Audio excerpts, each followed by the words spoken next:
UFC 298 Recognition and Awards. This isn't your regular recap, analysis, or award video, but this is the video where we give recognition to moments that happen in UFC 298. Whether if it's big or whether if it's small, we get to highlight and give the spotlight to those specific moments. So let's just jump into it. First, we have the 3-piece and a soda award given to Zhang Mingyang, who dished out that nasty combo that would make Jorge Masvidal proud. So Zhang Mingyang was pretty fast for a light heavyweight. He had the speed advantage over Ribeiro. They were trading back and forth, but Zhang Mingyang got the better of the exchange, hit him with that 3-piece combo, and, well, sent him to the Shadow Realm. Now, let's move on and let's recognize a bit of a blunder, but was most surely a moment. This one comes from Marcus Rogerio de Lima versus Junior Tafa. De Lima was basically destroying Tafa's leg. After I think it was the third nasty leg kick, Tafa's leg sort of buckled and made him stumble to the cage. He had his guard down and he was clearly wincing from the pain. His body language sort of, it's like he knew that the fight was going to be finished. He was waiting on De Lima to kind of wail on him with punches. But instead, Marcos Rogerio de Lima gives us one of the low IQ moments in MMA and gives us a moment. So you have your opponent backed against the cage, his leg pretty much done, his hands down, and he's expecting you to finish the fight. What would you do? A. Get inside the pocket and start swinging for the TKO. B. Kick the shit out of his leg again. Or C. Shoot a takedown and let your opponent recover. I know at least one person in this earth who would choose C, and that person is Marcos Rogerio de Lima. Like, you're serious? Tafa was genuinely hurt, and you could tell really by his body language. He was expecting him to finish the fight, but he just shot a takedown for, I don't know, really. He had a chance to get a first round finish and possibly get performance of the night. But yeah, he chose a takedown for no apparent reason. Well, fortunately for De Lima, he was still able to find the finish, albeit in the second round. Well, he just kicked the shit out of Tafa's leg, and there you go, TKO. I mean, could have done it earlier too in the first round. But at least he gave us a moment for this card. So before we move on to our next award or recognition, I want to give a shout out to the UFC camera. Come on guys, you already know what I'm talking about.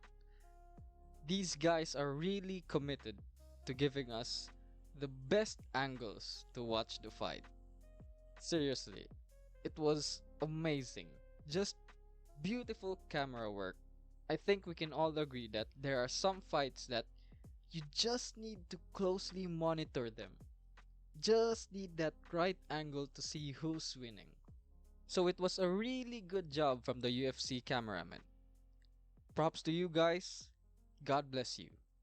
Seriously, God bless you. And moving on, we have the GIGACHAD award. This one's pretty clear, and I think we all know who deserves this one. None other than Merab Dvalishvili. I mean, it's pretty clear he was the only one eligible for this award, but his pre-fight antics were really funny. The whole thing with Cejudo's coach, bringing out the Mexican flag, then making the Mexican people cheer for him. So yeah, his antics alone were enough to give him this reward, but let's talk about the fight itself, man. I didn't think that Merab would kind of do Henry dirty like that. Like, bro, seriously, that was bad. That was really bad. It wasn't that Henry looked terrible or anything, but Merab was just too much for him. Yeah, in the second round and third, he was just playing with him, kind of. The first round was really good for Henry too. He was showing a kind of methodical approach. He wasn't as bouncy as he is, but he was doing a good job of not letting Merab pressure him in the first round. He even landed a good left hand that stumbled Merab, so he definitely game planned for that to land. So yeah, it looked really good for Cejudo. It looked like things were going as planned or as he strategized. Everything was working, but man, when the second round started, Merab just kind of turned into machine mode. Uh, he attempted more takedowns and actually got a takedown, and I think that was the moment where Henry was definitely demoralized. You could see he didn't really expect that takedown. It was a beautiful takedown by Merab too. You shouldn't say he didn't expect it. I think Merab was just one step ahead because he got a single leg, then he was able to kick Henry's other leg out. Of course, Henry lost his balance and then stumbled, which completed the takedown from Merab. And yeah, after that, I don't think anything good happened for Henry. I feel like it was all downhill from there. Yeah, while Merab just was basically having fun out there, caught Henry in a choke, some kind of, I don't know, guillotine choke, but they were kneeling. Uh, Time was running out, so Merab just held on to the choke and he was talking to Zuckerberg all throughout. You had Merab just laughing, talking to Zuckerberg while Henry was out there just trying to fight for his life, trying to hold off that choke. And yeah, nothing good happened for Henry after that. In the third round, I think this was the final nail in the coffin. I'd say this was the moment that really solidified Cejudo's retirement. So basically, Merab just picked Cejudo up by his shoulders, carried him all across the cage like he was his son, and then proceeds to slam him. Oh man, I feel bad for Henry, but that moment right there when he got slammed, he looked like a deer in headlights. You know, he was waiting for Merab to attack again, while Merab wasn't really serious. It was just having fun out there. Of course, it was a clear decision, 29-28 for Merab. Post fight, Merab was kind of an excited mess. He was shouting out Mexican people, he was shouting out Georgians, he was shouting at the crowd. It was fun and chaotic. I guess it's just Merab being Merab. So yeah, he deserves this GIGACHAD award. Had fun pre-fight, had fun during the fight, and had fun post-fight. So congrats to you, Merab. You are a true GIGACHAD. Next up, we have a stinker. So let's go through this quickly. Stinker of the night, of course, Geoff Neal versus Ian Gary. I'm kind of honestly mad at this one. Uh, I don't know. It's not because of Ian Gary. Well, you know, I wanted to see him get knocked out, but it wasn't that. It was, I think it was the disappointment of the fight because, you know, Gary, even though he's sort of a, mm-hmm, he's still a pretty good fighter. And Niels also got that tools to knock people out. He had that war with Shavkat, so it didn't make sense that this would be a boring fight. I'd put the blame on Geoff Neal, however, but honestly, I think I'm blaming myself for this one. Uh, Before this fight, I always thought that Geoff Neal was just a mid type of fighter. Yeah, sure, he had that war with Shavkat, but no, no, no, no. I'm definitely blaming myself for this one. Yeah, styles make fights, and Shavkat kind of likes to pressure people, and Gary likes to float around the outside and kick you. I think it spelled trouble because Neil doesn't really know how to engage with tall and rangy fighters. So, damn, I should have seen that one coming. I hate to admit it, but yeah, I gotta give props to Ian Gary. I think he played this well. Uh, After the fight, he didn't act like a cunt.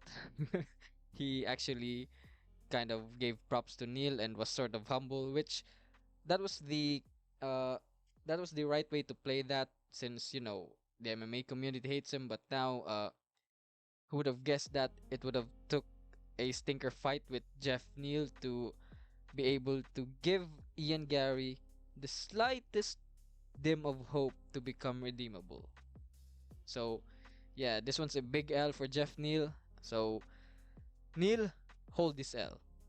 Now that we've spent a decent amount of time talking about a stinker fight, let's move on to something more exciting and actually should have been fight of the night. Since Dana refuses to give this one fight of the night, I guess they just have to settle with me giving them fight of the night. So fight of the night is Costa versus Whitaker. I won't say this was a fight of the year candidate, but it was definitely the best fight on the card. I still can't believe they give Dern and who was that? Lemos. They give Dern and Lemos fight of the night. Bro, like what the hell? Like were they even watching? I don't know, maybe they tuned out, watched the All-Star game. Seriously, if you compare those two fights, I really could not see how you would give fight of the night to Dern and Lemos. But might be Dana didn't want to give 50k to Costa and Whitaker. To everyone who gave out fight of the night for Dern and Lemos, get your hand out of your pants and stop thinking with your boner. Anyways, let's move on and talk about the actual fight. I did not expect Costa to look really good. I expected Robert to look really good. I mean, I don't know why people doubted him after that Duplessis fight. Like seriously, people counted him out. He said he was washed. Like, bro, what? He got caught with a shot. And yeah, he got taken down, but that's just Duplessis, who's also middleweight champ right now. So, I don't know about washed, bro. But yeah, Costa was really surprising in this fight. I didn't expect him to come out all technical. Costa before had okay-ish fundamentals, but now his striking really looked crisp. He wasn't winging punches as much. He was throwing jabs and straight. Costa already looks deceptively fast, but when you pair in that perfect technique, when he throws punches, they really look sharp. Honestly, I think the only thing missing from Costa to get to championship level is a ground game. If he could just work on his wrestling more, I definitely think he'd be on championship level. Oh, and I think he needs to work on cardio more. Uh, in round 3, he was kind of fading. Even in round 2, you could see him start to get sloppy with his punches, which was a shame. He was doing so good, but I mean, can't have him all, I guess. Whitaker, on the other hand, looked just as sharp, just as clean. He was still using his blitzes. I was surprised that he was still frequently using that, especially how, Duplessis was able to intercept him with a southpaw jab. I'm not sure if Whitaker worked on his defense when he blitzes, but in this one, his blitz really worked against Costa. I mean, everything that's straight, Costa doesn't see. Whitaker would jump right in front of him, then throw out 3 or 4 straights, and Costa would just eat them. I think the one difference I saw in Whitaker was probably how hard he's punching now. I think he was really trying to take Costa's head off, but I think this is a good transition to talk about Costa's chin. I mean, we've seen him take shots from Romero, Adesanya, and now Whitaker, and those were real hard shots too. The fact that he doesn't really show much effect, or he doesn't really wobble or do the chicken dance when he gets hit, so yeah, that's a pretty good sign that he can take most shots well. So again, these guys won our fight of the night. Let's rename it to the real fight of the night. And next, let's have a little break from the card and let's recognize some people who are outside of the UFC. So this is the MMA Psychic Award. This is for the MMA YouTuber or the MMA personality who got a lot of their predictions right. So not everyone predicts the same amount of fights. You have Guru and Weasel who basically predict all of the fights in the card. Then you have personalities like Dan Hardy or Bisping who just predict the main card. So I'm going to explain just some quick maths on how I calculated the scores. I'm going to show my equation on screen. So basically in the first parenthesis is the amount of fights that the fighter got correct and how many fights did he predict. In the second is the total amount of fights, and the third is multiplied by 100. So with this equation, it's kind of a weighted average where people who predicted more fights get additional points. So even if you predicted, let's say 7 out of 7, but the whole card was I don't know, 12, someone could still beat you even with a lower score as long as they predicted more fights. So yeah, I think that's fair because we need to give props to people who actually predict the whole card.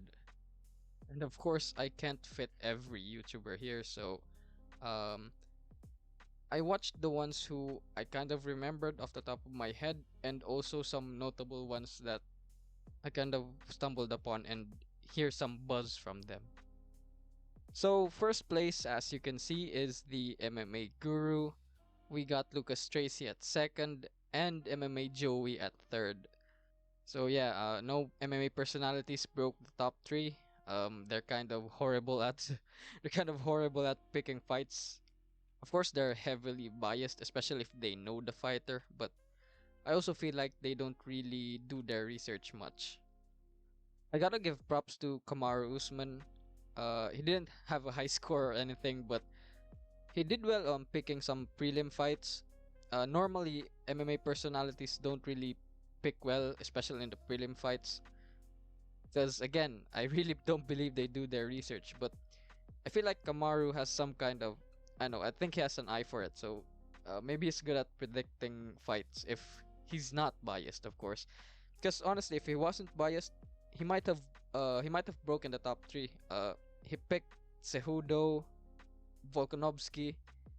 I'm surprised he picked Paulo Costa, but if he had gotten those three right, then he would have been here in the top three, and that would have been a really good surprise.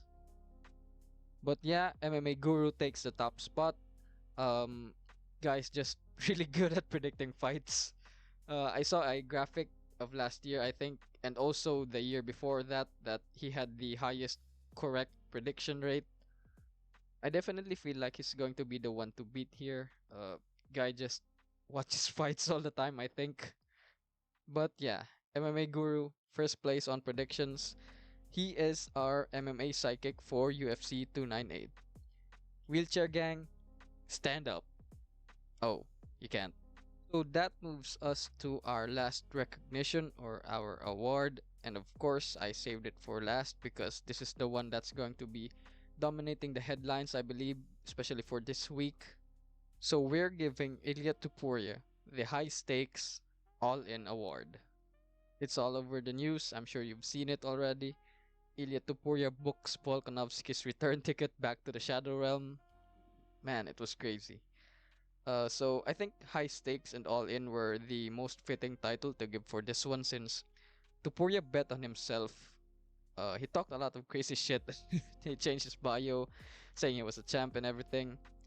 Imagine if he had failed, bro. Like, he would have definitely been clowned on, put in every when trash talk goes wrong compilation. It's kind of funny too because it feels like he bet all of it and he just couldn't afford to lose. So I hate using this word, but I feel like he really did manifest it. Speaking of manifesting, I think it would have been also a good title to give to Poria, but yeah, I still cringe every time I hear the word manifest just because of that Adesanya clip. I manifested this. So yeah, we're sticking with high stakes all in. Yeah, it was pretty sad for Volk, but I kind of predicted Ilya to win too. Everything was just too perfect for him. Everything was going his way. Of course, we all know Volk just got knocked out by Islam, so and I think that the Islam one was a more brutal KO than this one because uh after Islam kicked his head off, Volk kind of did the chicken dance, then his head was just bouncing off the cage. Islam was just raining 4 or 5 hammer fists, so I think that was more sad. This one though, it was quick. Right hand landed on the chin. Volk folded and didn't really recover. He was instantly asleep from that KO. Anyways, congrats to Ilya Tupuria.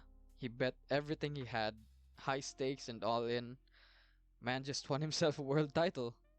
So that concludes all of the awards. To wrap it up, I think it would be fun to give UFC 298 a name. We're going to give it a title so we could remember the event.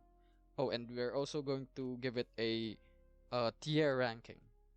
If we're gonna name UFC 298, the best way to go about this is to name it after the most memorable event or anything that happened prior, during, or after. So I think I'm going to go with I'm going to go with UFC 298 Old Man Volk. Yeah, it's kind of sad. It's kind of sad honestly, but Volk did he did really lean onto the old man thing before the fight. He did a commercial during the presser. He was dressed up as an old man. We also saw during the fight people were dressed up as old people, and well, Volk got slept. End of an era there. So yeah, I think it's a perfect title. UFC 298 Old Man Volk. And lastly, for a tier ranking, um I'm not sure what grade would be appropriate. Off the top of my head, I'm thinking B or C. I think it's better if we create a tier list for this, but I'm not going to do that yet in this one. I don't think there was any hyped fight from this one. Whitaker Costa was a good scrap, but not fight of the year candidate. Um, Dern and Lemos, yeah, it was okay, but one-sided mostly. Yeah, I think I'm going to give this one a C since it was mid. It wasn't above average. It was just really average. So yeah, UFC 298 Old Man Volk. We're going to give it a C tier. I'm gonna leave it at that. This was my first video on this channel. Of course, any type of support would be welcome. Liking the video, commenting below, subbing to the channel, or just watching in general. If you made it here, thank you, and make sure to subscribe. I'll definitely be making more of this type of videos.